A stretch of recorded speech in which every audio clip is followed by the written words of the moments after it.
Like earlier this week, they dropped some stills. And the stills were They awesome. were really good. I remember that day. I never forgot it. That a slave could take revenge against an emperor.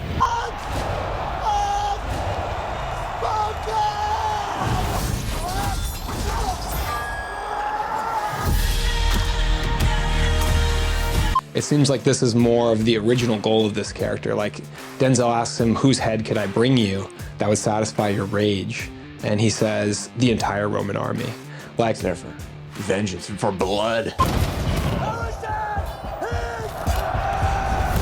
Welcome to Backseat Directing. where we talk about movies, TV shows, comics, and more. We're your hosts, Andrew, and Arron. we put out new episodes every Monday and Thursday. And on this episode, we're reacting to the Gladiator II trailer. 3, 2, 1, action.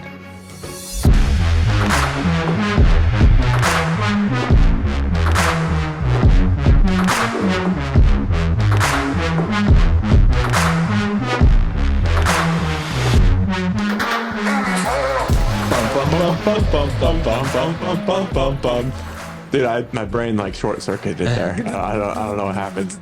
All right, here we are. We're reacting to one of your most anticipated movies of 2024. Its trailers dropped. We got Gladiator 2. Yeah, this is so exciting. Like earlier this week, they dropped some stills. And the stills were really awesome. They were really good. I mean, specifically the one of Paul Mescal down on one knee, rubbing the dirt between his hands as an homage to Maximus from the original Gladiator movie. That one got me so excited. And then they unveiled it as a poster for the movie.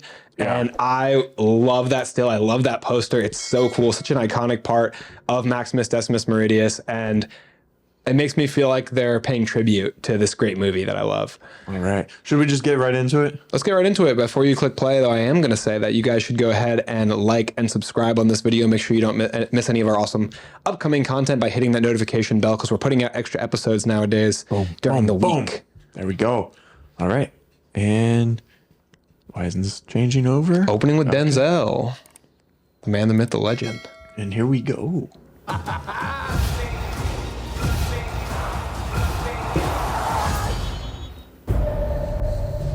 I remember that day. I never forgot it. That a slave could take revenge against an emperor. Where were you born? I don't know. I never knew a mother nor a father. You will be my instrument. Who are you? Gosh, he looks so cool. They both do. Did you hear that crap? Costuming is on point. The greatest temple Rome ever built. The Colosseum. Because this That's is where real. they That's believe historically accurate. Power.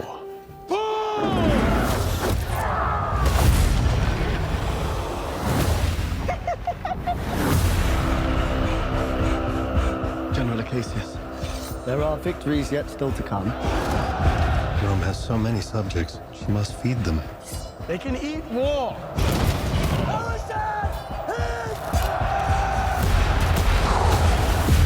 The arena turns slaves into gladiators, the gladiators into free men. you have something in you. I knew it from the start. Did you now? Rage. And rage is your gift.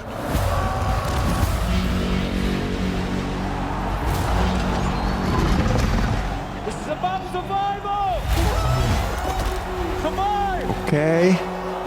Hold together, and when it charges, break for the wall.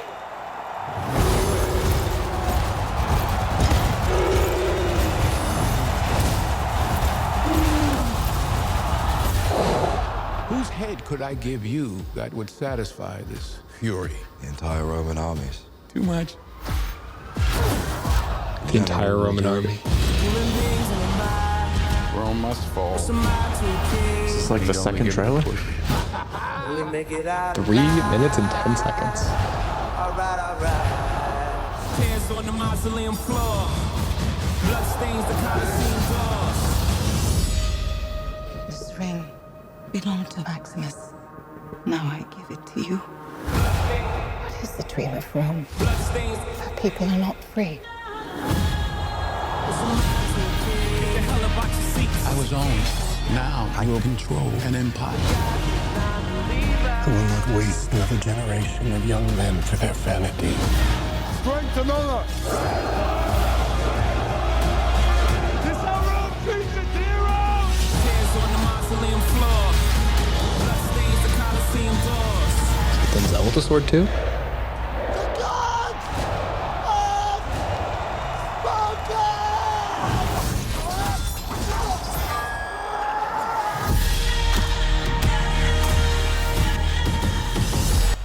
Oh, okay. There we go. Gladiator 2 trailer. All right, so First reactions. I can tell you my initial worry for the trailer being about 3 minutes and 10 seconds is that they're going to show way too much of the movie.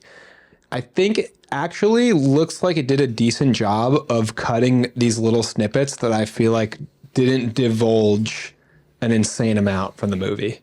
Yeah. I don't feel like I know way too much more than I knew before going in. It feels like it didn't necessarily explain like the story too much, you know, like the intricacies of the story, but it did show a lot of probably the shot variety that we're going to see. We know the idea that I get is that Paul Mescal's character, the son of the main female protagonist from the first movie, is coming for basically Rome as a whole, and he's attacking the monarchy of Rome by usurping them through gaining the favor of the public through the gladiatorial battles. And it's something that he seems to be doing on purpose, whereas Maximus was kind of like forced into this situation. Like he went into the Colosseum and defied the emperor, you know, because he had to, because he was taken into slavery. It seems like this is more of the original goal of this character. Like Denzel asks him, whose head could I bring you that would satisfy your rage? And he says, the entire Roman army. Like, There for vengeance, for blood. we love a rage character. So I'm excited to see him like go for blood.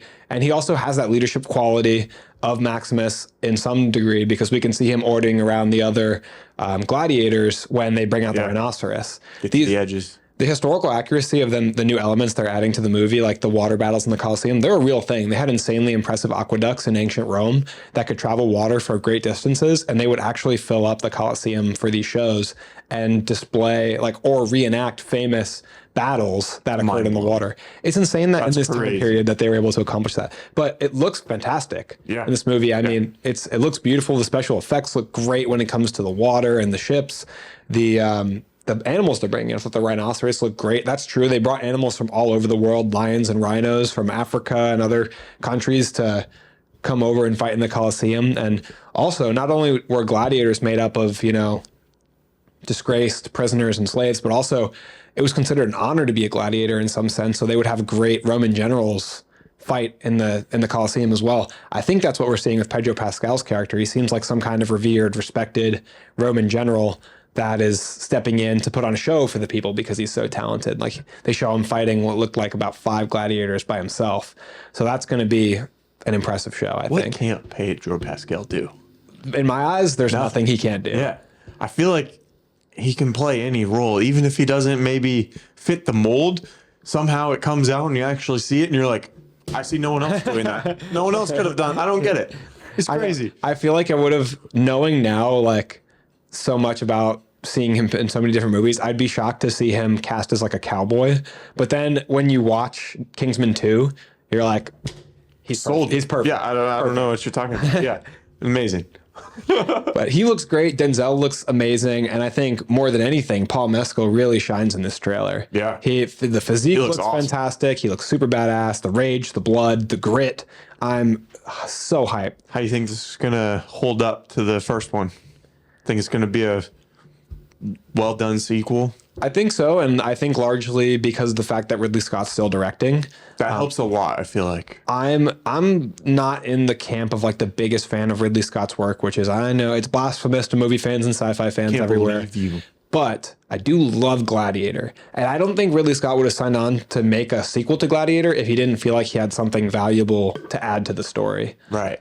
Yeah, I definitely wouldn't. You know, like if you made this masterpiece, what, 2 decades ago you wouldn't at this risk point? tarnishing it unless you felt like you had a good script and something to say with the movie. Yeah, there's a lot of risk involved with these like legacy sequels in a way. They'll be paired together forever. Right. No matter what. But it seems like there's also a lot of reward Financially. with these legacy sequels, like Top Gun Maverick is a perfect example. What do you foresee as the box office return on Gladiator 2, knowing that it is on my box office team, which while you think, I'll briefly explain that to anyone who's new to our channel.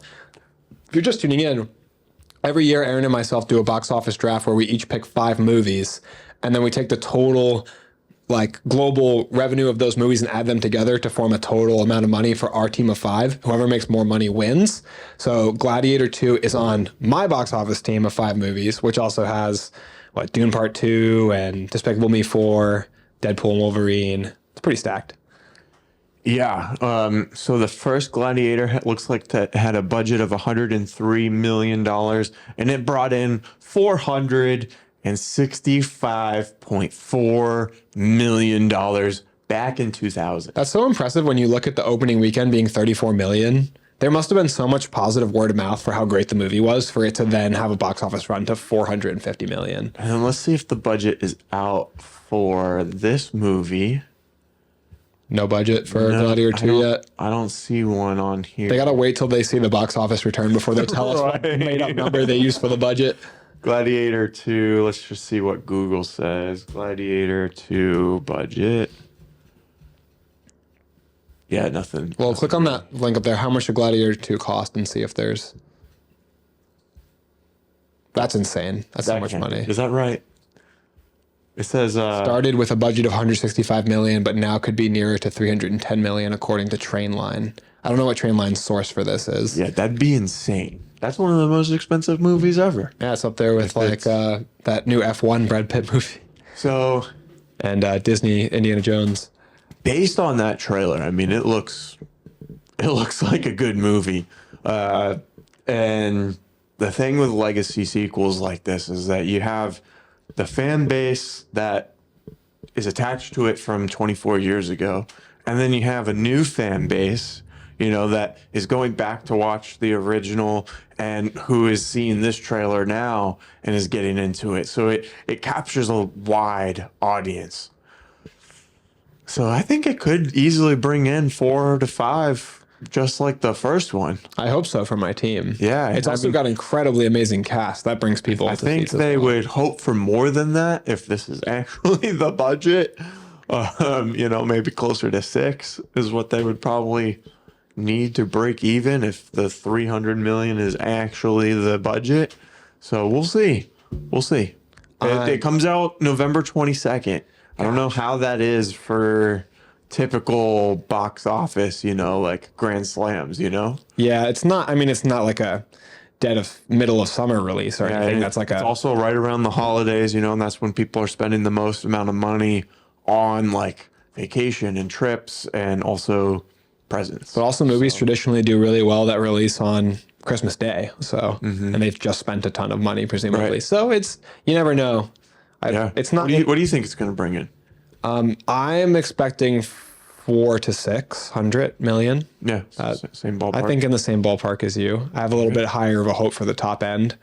But I think for a movie like this, it really depends on how audiences respond and the general consensus on the quality of the movie. It looks like a great theater experience. Oh, absolutely. I've got to go see this in IMAX or Dolby. I mean, This is a premier theater experience movie. The shots look really beautiful. And you've got these huge, giant, big set pieces, whether they're CGI or not, they're just huge in scope. You want to see it on the big screen so you can pick out the minute details of the ships and the gladiators breaking out and storming through Rome. Like, you want to see every little detail. That you don't want that on a small screen, biggest screen possible. Absolutely. Gosh, who are you most excited for in the cast? Ooh, I think Denzel Washington's character just looks so cool. Yeah, he looks really cool. That's a good pick. But I am excited for the main character too. What's his name? I don't know this main character's name. Maximus Decimus Meridius is the main character of Gladiator. Yeah, but what's the main character? Oh, Paul Mescal, the actor. Yeah.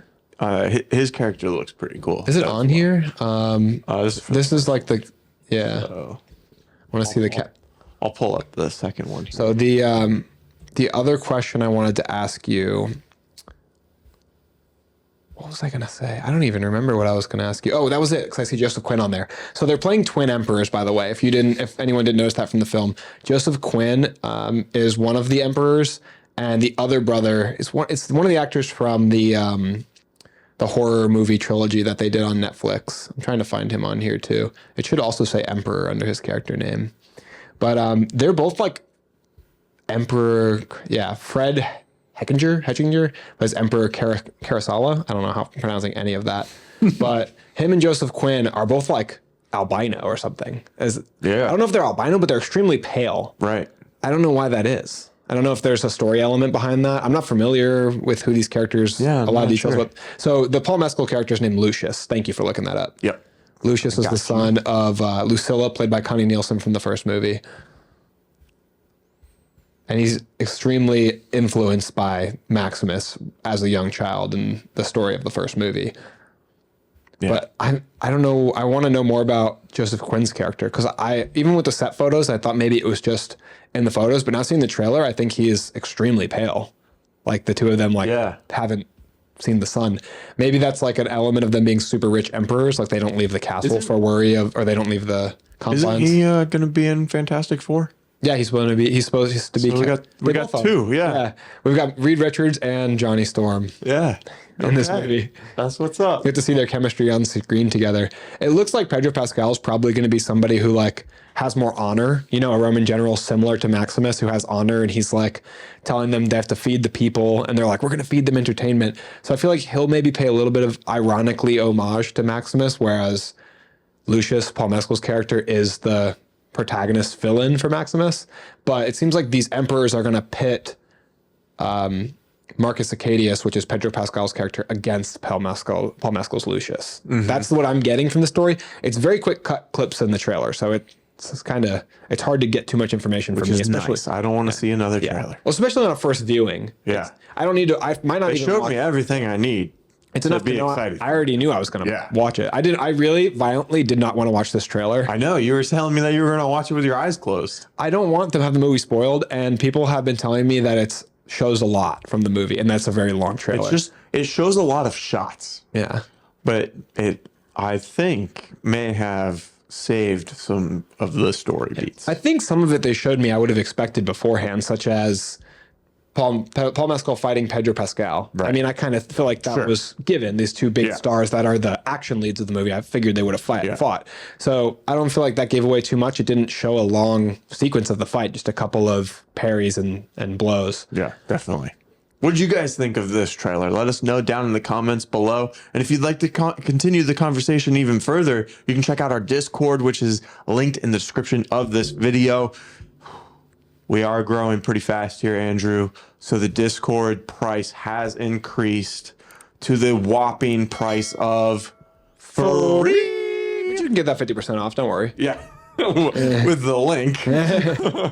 With the hashtag. Hashtag backseat directing. Yep. But you can check us out on YouTube, TikTok, Instagram, Facebook. We post daily content on all of those pages for short form content, but we also post weekly episodes Mondays and Thursdays, sometimes extra, so make sure you hit that notification bell. You're also going to want to go on Spotify and rate and review the show. Give it 5 stars if you haven't already. It helps the show get seen by new people.